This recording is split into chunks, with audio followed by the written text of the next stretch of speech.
Imagine giving 14 years of your life to someone, 14 years of love, loyalty, and sacrifice, only to discover that everything you believed in was a lie. Imagine finding out that the children you tucked into bed every night, the ones who called you dad, were never yours at all. That's exactly what happened to me. And what I uncovered next turned my marriage into a battlefield, one that my wife never saw coming. I wasn't supposed to be home that day. A meeting with a supplier got rescheduled at the last minute, and on my way back, I decided to do something sweet.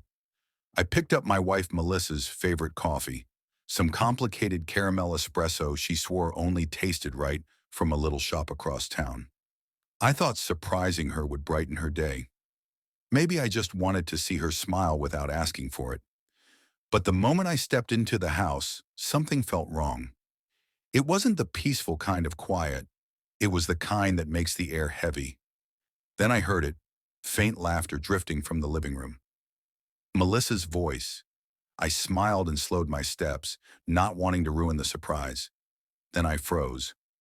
He actually thinks those kids are his. Can you imagine? 14 years and he still has no idea. Eric and I say it all the time. He's the perfect fool. My heart stopped. My body went numb. The coffee cup slipped from my hand and shattered against the floor, scalding my wrist. But I barely felt it. I stood there paralyzed, listening as my wife, the woman I had built my life with, mocked me like I was some joke. She kept talking, laughing with her friend, saying she didn't even feel guilty. He missed the signs, she said. Besides, the kids look enough like him to pass. Eric's always been the one. Always. In that moment, my world cracked in two. When she hung up the phone, I did the hardest thing I've ever done in my life. I acted like nothing had happened. I cleaned up the spilled coffee, wiped my wrist, and walked into the kitchen as if I had just gotten home from a long day at work. She smiled at me, the same smile I once thought was the reason the sun rose. "You're early," she said, kissing my cheek. "Everything okay?" I nodded. I asked about the kids. She said they were with her mother. I told her I had brought her favorite coffee, but I dropped it like an idiot. She chuckled. I even laughed along, though my soul was screaming. Because in that moment I made a choice. I would not explode. I would not confront. I would become her shadow. And shadows don't just follow. They watch. They wait. That night, while she slept peacefully beside me, I stared at the ceiling and planned my next move. The first step was the truth. I ordered a private DNA test, discreetly mailed under a friend's name. I waited until the kids were asleep, then gently collected strands of hair from their brushes. I sealed the samples and sent them off. The weight nearly destroyed me. Each day I played the role of the loving husband and father, all while my insides burned with doubt. At night I lay awake beside her, wondering how many lies she whispered into the dark. Finally the results arrived. My hands shook as I opened the email. And then I saw it. Probability of paternity, 0% for both children. My world went silent. I wasn't their father. Not by blood, not by DNA. 14 years of fatherhood dissolved in a single sentence. And yet, when I looked at those kids, they still called me dad. They still loved me. That was when I realized my story wasn't ending here. No, this was the beginning of something else. The private investigator I'd hired sent his first report days later. Melissa had been visiting an apartment on the other side of town. Not once, not twice, but 3 times in a single week. The leaseholder's name? Eric Marshall. Eric wasn't just anyone. He was my so-called friend, a man I had once helped build from nothing. I gave him a job when he was broke. I let him crash on my couch. I even forgave him when he once stole money from a project. Melissa had insisted I keep him around. "He's like family," she had said. Now I understood what she meant, but the betrayal went deeper. The PI had recordings, Melissa laughing on Eric's balcony, her voice saying, "By the time he finds out, I'll be gone, and I'll have half of everything." She thought she was preparing to leave me with nothing, but what she didn't realize is that I was already 10 moves ahead. The day of reckoning wasn't coming, it was already here. The next few days were a strange performance. Melissa laughed more, maybe because she thought her plan was finally falling into place. She leaned her head on my shoulder while we watched TV, kissed me in the morning, and even suggested a weekend getaway. To her, these were moves in her game. To me, they were the last lines of a script she didn't know I'd already rewritten. But behind the smiles, I was preparing. Every document had been secured, every bank record copied, every property locked away under names she couldn't touch. I wasn't waiting for her to make the first move.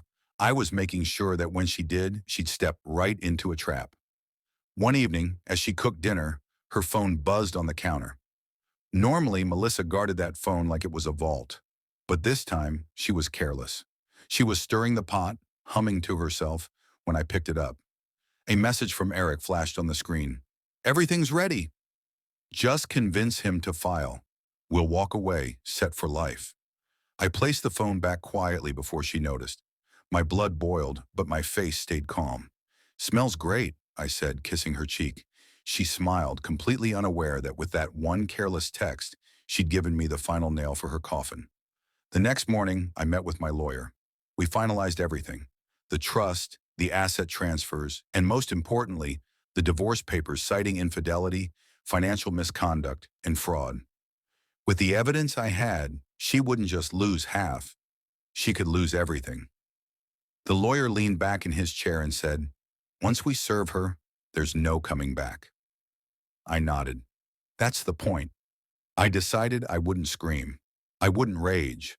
I wouldn't give her the satisfaction of seeing me broken. Instead, I would destroy her with the one thing she never expected: cold, undeniable truth. So I planned a family dinner. I invited her mother, her sister, even a few close friends. Melissa thought it was a celebration of our marriage. She dressed up, smiled, and held my arm like everything was perfect. But when dessert was served, I stood up, cleared my throat, and said, "Before we finish tonight, I have something important to share." I connected my laptop to the TV. The first photo appeared: Melissa entering Eric's apartment, time-stamped. Her laughter faltered. She shifted uncomfortably in her chair. Then came the audio clips. Her voice, Eric's voice. Their plotting, their mockery. Gasps filled the room. Her mother covered her mouth in shock. Finally, the financial documents, her signatures, the siphoned money, the betrayal laid bare for everyone to see. Melissa's face drained of color. She stammered, "This is out of context. He's twisting." I cut her off. My voice was calm, almost too calm. "For 14 years, you thought I was a fool, but tonight everyone sees who the real fool is. And Melissa, it isn't me." The room erupted in whispers. Her mother demanded, "Melissa, is this true?" Her sister shook her head in disbelief. Melissa stood, trembling, then ran from the table, tears streaking her face. I stayed seated. I didn't chase her. I didn't need to. Because by then, the papers were already filed. The trust was secure. The bank accounts untouchable. She had lost everything in one night. But I wasn't finished. Eric thought he had won too. That same night, I sent copies of his fraudulent business records to the authorities. The shell company, the siphoned money, it was all there. Within weeks, Eric was under investigation. His contracts dissolved. His reputation ruined. He went from shaking hands at barbecues to hiding from phone calls. Melissa tried to reach out, but Eric stopped answering. When she needed him most, he vanished, proving what I always knew. He was nothing but a parasite. The divorce was swift and merciless. Melissa walked away with nothing but her clothes and her shame.